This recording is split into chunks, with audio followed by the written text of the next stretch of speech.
اور اس کا جو سربراہ ہے اس کے بارے میں تھوڑی سی چیزیں مجھے آپ کو بتانی پڑیں گی، اس لیے جو بڑا امپورٹنٹ آدمی ہے، آنے والے دنوں میں آپ اس کے بارے میں خبریں سنیں گے۔ یہ جو آدمی ہے اس کا نام ہے ابو محمد الجولانی۔ یہ پہلے القاعدہ کے ساتھ ہوتا تھا، داعش کے ساتھ ہوتا تھا اور البغدادی کے ساتھ انہوں نے کام کیا تھا۔ اس کے بعد یہ شام میں آ گیا تھا البغدادی کی مرضی سے، وہاں پہ مختلف تنظیموں میں کام کرتا رہا، کرتے کرتے اب یہ اس تنظیم کا سربراہ بن گیا۔ یہ 5 سال امریکہ کی قید میں بھی رہا ہے اور اب اس کو سپورٹ جو ہے وہ ویسٹرن سپورٹ اس کے ساتھ تھی، رشیا اور ایران کی سپورٹ اس کے ساتھ نہیں تھی۔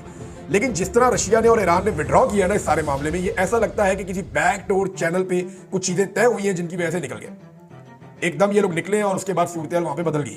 بشار الاسد نے آج سے 1 ہفتہ پہلے لگ بھگ رشیا کا ایک دورہ کیا تھا اور اس کے بعد جب وہ واپس آیا تھا تو اس کی ایک فوٹو جاری کی گئی تھی میڈیا میں کہ جناب وہ واپس دمشق پہنچ گیا ہے، شام کے دارالحکومت دمشق میں واپس پہنچ گیا ہے۔ لیکن اس تصویر کی جب تحقیقات کی گئی تو پتا چلا کہ وہ 2023 کی ایک تصویر ہے جو اب لگائی گئی ہے۔ بشار جب سے واپس آیا دمشق میں یا شام میں، تب سے لے کر اب تک اس کی کوئی تصویر موجود نہیں ہے۔ میں آپ کو پھر بتا رہا ہوں کہ اس بات کا قوی امکان ہے کہ بشار الاسد 1 ہفتہ پہلے روس چلا گیا تھا، اس کی بیوی اور 3 بچے بھی وہیں پہ ہیں۔ 1 ہفتہ پہلے روس چلا گیا تھا، اس کو اس بات کا پتا تھا کہ رشیا میں ڈرا کر رہا ہے، اس کو اس بات کا آئیڈیا تھا کہ ایران پیچھے نکل جائے گا، لہٰذا اب شام کو چھوڑ دینا چاہیے، اور وہ شام سے چلا گیا تھا اور کبھی واپس ہی نہیں آیا۔ اس بات کا بہت امکان ہے، لیکن اگر وہ واپس آیا تو اس کے باوجود اب صورتحال یہ ہے کہ وہ شام سے بھاگ کر رشیا پہنچنے میں پھر کامیاب ہو گیا۔ اس وقت وہ روس کے اندر موجود ہے اور اس کو روس نے پناہ دی ہوئی ہے۔ بشار الاسد جو ہے ان کا اقتدار ختم ہو گیا، لگ بھگ 5 دہائیوں کا اقتدار تھا، لیکن وہ باقی نہیں بچا۔ اس خطے میں اور بہت سارے اقتدار بھی ختم ہوئے، کبھی ان کے اوپر ڈیٹیل سے بات کریں گے۔ کچھ اہم چیزیں میں آپ کے سامنے رکھ دوں کہ اب ہوگا کیا۔ ایک تو شام کے اندر اگر الیکشن ہوتے ہیں، وہاں کا جو وزیر اعظم ہے جو شام کا، وہ وہیں پہ موجود ہے، وہ یہ کہہ رہا ہے بھائی اقتدار کی منتقلی کرنا چاہتا ہوں، آپ الیکشن کروا دیں، فری اینڈ فیئر الیکشن ہو جائے، لوگ جس کو ووٹ دیں اس کی حکومت آ جائے۔ اگر تو یہ ہو جاتا ہے تو یہ تو شام کے لیے بہت اچھا ہے، لیکن اگر یہ خانہ جنگی لگی رہتی ہے اور زبردستی اقتدار پہ قبضہ کیا جاتا ہے اور الیکشن نہیں کروائے جاتے تو صورتحال بالکل مختلف ہو جائے گی۔ ابھی تک تو جو لوگ آئے ہیں انہوں نے کہا جی ہم جمہوری طریقے کے ساتھ چلیں گے اور ہم جائیں گے کہ اقتدار منتقل ہو بڑے پرامن طریقے سے۔ وہ لوگ تو جو ابھی آئے وہ یہ بات کر رہے ہیں کہ وہ صحیح طریقے پہ چلیں گے، لیکن اس میں بہت سارے ایسے لوگ ہیں جو کردستان کا خواب دیکھ رہے ہیں۔